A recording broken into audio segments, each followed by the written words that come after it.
যুবসাথীর যারা দরখাস্ত করেছেন আর যারা এখনো পাননি তারাও পেয়ে যাবেন। ইনকাম করবেন, 1 লক্ষ টাকার বেশি ইনকাম করবেন, আপনার ভান্ডারে থাকবে। লক্ষ্য রাখুন, বলে যাচ্ছি, লক্ষ্মীর ভান্ডার চিরকাল চলবে, কারো লক্ষ্মীর ভান্ডার বন্ধ হবে না। যারা নতুন করে অ্যাপ্লাই করেছে তাদেরও হবে। যুবসাথী চালু করেছি, বলছে ওদের নাকি অনেক টাকা দেবে, এখানে নাকি চাকরি হয় না। আমি বলি তোমার ডিফেন্সে কটা লোক নিয়েছো খালি আছে? তোমার রেলে গ্যাংম্যান নেই, একটা শূন্য পদ ভর্তি করনি। তুমি বলেছিলে বছরে 2 কোটি লোকের চাকরি দেবে, একটা চাকরিও দাওনি। আর বাংলায় 2 কোটি লোকের চাকরি আমরা দিয়েছি। এবং মনে রাখবেন 40% বেকারি কমেছে, এটাই সত্য তথ্য, চ্যালেঞ্জ করে যাচ্ছি। বাংলায় মানুষ গায়ে গতরে খেটে রোজগার করে, মেয়েরাও অনেক কাজ করে, যে রাধে সে চুলও বাঁধে। মনে রাখবেন, আমাদের ঘরের মা বোনেরা ভাইয়েরা অনেক কাজ করে, সারাদিন পরিশ্রম করে। আর এই মাটিগুলো আমি খুব ভালো চিনি, কারণ আমি ছোট্টবেলায় বীরভূমের গ্রামে গ্রামে ঘুরে বেড়াতাম। আর বর্ধমান বীরভূমে কোনো তফাৎ নেই, পাশের জেলা একেবারে। আমার নিজের জন্মভূমি, আমার কর্মভূমি, আমার বড় হওয়ার ভূমি।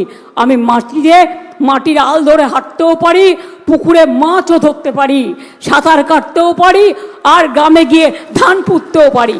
এটা মনে রাখবেন। আর আপনারা মিথ্যে কথা বলেন, কাগজে লিখে নিয়ে এসে আয়না লাগিয়ে টেলিপ্রম্পটার, তাতে এসে বলেন সোনার বাংলা করবেন। আরে সোনার বাংলা করার আগে বলুন, বাংলা ভাষায় কথা বললে কেন আমাদের লোকেদের উপর উড়িষ্যায় আপনার রাজ্যে অত্যাচার হচ্ছে, বিজেপির রাজ্যে কেন মধ্যপ্রদেশে অত্যাচার হচ্ছে, কেন রাজস্থানে অত্যাচার হচ্ছে, কেন দিল্লিতে অত্যাচার হচ্ছে বলুন দেখিনি একবার। আমোদি পামোদি বাবুরা, যুবসাথীর যারা দরখাস্ত করেছেন আর যারা এখনো পাননি তারাও পেয়ে যাবেন। আর যুবসাথীদের আগামী দিন জীবিকার সন্ধান আমরাই করে দেব, মনে রাখবেন। 100 দিনের কাজ এরা বন্ধ করেছে, আমরা চালু করেছি। রাস্তার কাজ এরা বন্ধ করেছে, আমরা চালু করেছি। গরিব মানুষের বাড়ির কাজ এরা বন্ধ করেছে, আমরা চালু করেছি। 1,30,00,000 লোকের বাড়ির পাকা করে দিয়েছি। আর আগামী দিন আমরা সব কাঁচা বাড়ি পাকা করে দেবো, একটা মানুষেরও কাঁচা বাড়ি থাকবে না। আর সবার বাড়িতে পানীয় জলের নল পৌঁছে যাবে, এটা আমাদের অঙ্গীকার। আমরা যেটা বলি সেটা আমরা করি। আর এরপর দুয়ারে সরকার দেখেছেন, এরপর হবে দুয়ারে স্বাস্থ্য।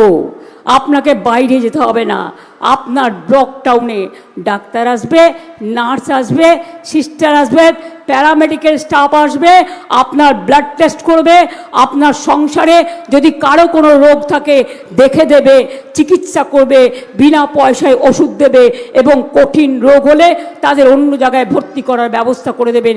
এর নাম হচ্ছে দুয়ারে স্বাস্থ্য। আমার পাড়া আমার সমাধান। প্রতি বুথে 8 লক্ষ টাকা করে এই 10 লক্ষ টাকা করে দেওয়া হয়েছে। সব অফিসারদের বাইরে পাঠিয়ে দিয়েছে। কোথাও কোথাও একটু কাজে দেরি হচ্ছে, কিন্তু ইলেকশনের পরে এই কাজগুলো হয়ে যাবে। 8,000 কোটি টাকা অলরেডি আমরা দিয়ে দিয়েছি এই পারপাসে।